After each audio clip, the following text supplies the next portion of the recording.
You do not want to miss out on your flea and tick treatment for your French Bulldog. It's very, very important, and today we're going to help you with that. Welcome back to the Fenrir French Bulldog Show. My name's Joe and I'm a certified canine leader here at FenrirCanineLeaders.com. We are dedicated to helping you learn everything you could possibly want to know about the French Bulldog and then how to become a high-level canine leader so you can raise your very own. So if you're new here, don't forget to subscribe and turn on that notification bell so you never miss a future upload. Not missing your flea and tick treatment for your French Bulldog is incredibly important, but when should you be doing it? Well, today we're going to be tuning into a webinar that canine behaviorist and founder of FenrirCanineLeaders.com, Will, has recorded all about when you should be doing your flea and tick treatment for your French Bulldog. Getting a new puppy is a wonderful experience, and if you are planning for a new canine family member right now, you will be busy getting everything ready, no doubt. Puppies are work, but they also make our lives richer and happier. Maybe you already have been to the local vet and set up an appointment for your first visit. After all, vaccinations are vital to protect your dog. But what about flea and tick treatments? Well, in today's webinar, we will discuss at what age your puppy will need their treatments for inner and outer parasites. And we will begin with the first set of parasite treatment, which your puppy should already have by the time that you bring them home. If you buy your puppy from a good breeder, they will give you a pet passport. This booklet lists all the treatments that your dog has received from their breeder's veterinarian. These include medication for inner and outer parasites, as well as their first set of jabs.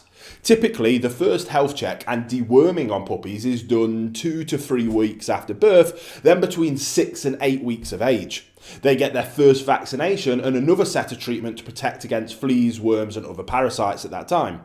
Your job will be to follow up with these 2 sets of vaccination boosters. These are usually spaced apart 28 days from one another. Ideally, the recommended dates for the next jabs will already be marked on the pet passport. And on these vet visits, your dog will also receive their next set of inner and outer parasite treatment. Now, young dogs need all the nutrients from their food to grow in a healthy way. This also means they absolutely need protection from intestinal worms, and whilst outer parasites do not hinder a puppy's digestion, they can cause serious discomfort, disease, and in extreme cases, a dangerous blood loss. Therefore, puppies need to be protected against fleas, ticks, mites, and insect bites. The good thing about these parasite treatments is they do not require separate vet visits. Either your vet will apply the appropriate medication themselves as a part of your consultation, or they will package them up for you. In the case of the latter, ask your vet to write down all the details for you, such as when exactly to give the medication to your puppy, how much of it, and whether to give it with food or on an empty stomach. Now, usually parasite medication for puppies comes in the form of a tasty pill that your dog will usually eat without any problems. In case they don't, use a piece of soft sausage or butter or cheese to hide the pill in.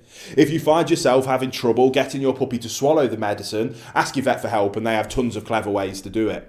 As we said earlier in this video, your breeder's vet will already have treated the entire litter for parasites. All you need to do is keep up a regular schedule of treatment, which your vet will also be happy to provide.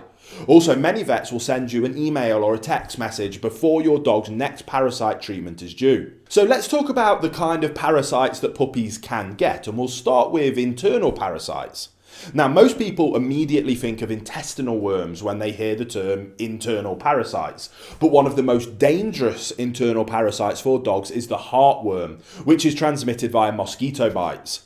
Heartworm prevention for puppies usually comes in the same pill as their deworming medication, but you want to double check with your vet and that this is the case, and whether or not the prevention is even needed, as you may be living outside of a heartworm risk area. Puppies can also usually get roundworms from their mothers. These spaghetti-like worms are the most common intestinal parasites in dogs. They can be seen in the stool, especially after a deworming treatment. Now, tapeworms will lodge in the small intestine of dogs who can become infected by eating rodents or fleas that then carry the worm.